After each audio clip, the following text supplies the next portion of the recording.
Hey, it's Dan Zimmerman. Welcome to Illustrate to Educate. Don't forget to subscribe for simple, objective videos on topics that matter.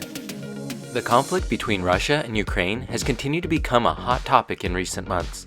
In this video, we'll cover everything you need to know about the conflict to help you understand events moving forward. First, it's important to look at what events have led up to this conflict. It started back in 1922 with the creation of the Soviet Union, which was a union of 15 Republican states. Then, in 1991, the Soviet Union collapsed due to a variety of political and economic reasons.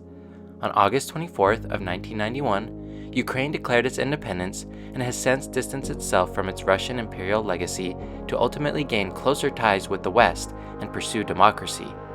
Since their independence, there have been two revolutions in Ukraine, one in 2005 and 2014. Both times, protesters rejected Russian supremacy and sought to join the European Union and NATO, the North Atlantic Treaty Organization. In the most recent revolution in 2014, the Ukrainian President at the time, Viktor Yanukovych, rejected an association agreement with the European Union in favor of closer ties with Russia, which led to his removal from office. Russia then responded by annexing Ukraine's Crimean Peninsula and supported the separatist rebels in eastern Ukraine. Ukraine and the West accused Russia of sending its troops and weapons to back the rebels, but Russia claims that those who joined the separatists were volunteers. Approximately 14,000 people died in the fighting that took place in eastern Ukraine. So what's happening now? In 2015, a peace agreement was brokered with the help of France and Germany to help stop large-scale battles, but there has continued to be conflicts in the region. More recently, in 2021 and up until today, there has been a spike in violations claimed by both Ukraine and Russia to that peace agreement, in addition to a large concentration of 100,000 Russian troops placed near the border between Russia and Ukraine. Amid the accusations, Russia has rejected a four-way meeting with Ukraine, France, and Germany, saying it's useless in the views of Ukraine's refusal to abide by the 2015 agreement.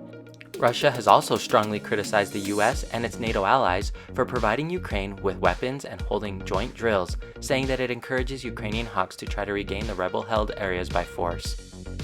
Since the collapse of the Soviet Union, Russia has been led by three presidents, with Vladimir Putin holding office for 17 of the last 30 years, and with laws recently put in place that enables him to stay in power until 2036.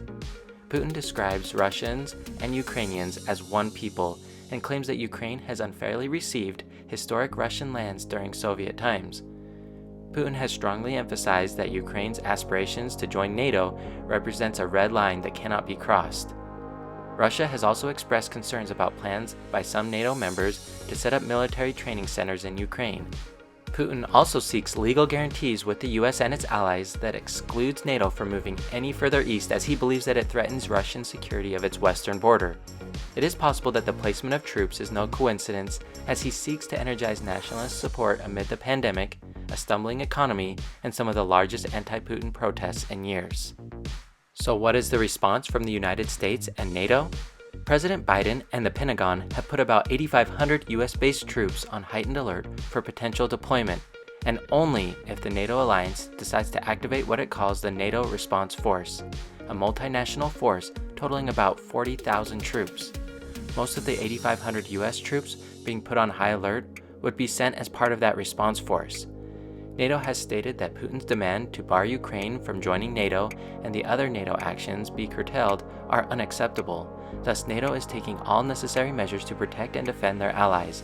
This has included military preparations from several countries, including Denmark, Lithuania, Spain, France, and the Netherlands. Putin's critics argue that what he really fears is not NATO, but the emergence of democratic, prospering Ukraine that could offer an alternative to Putin's increasingly autocratic rule.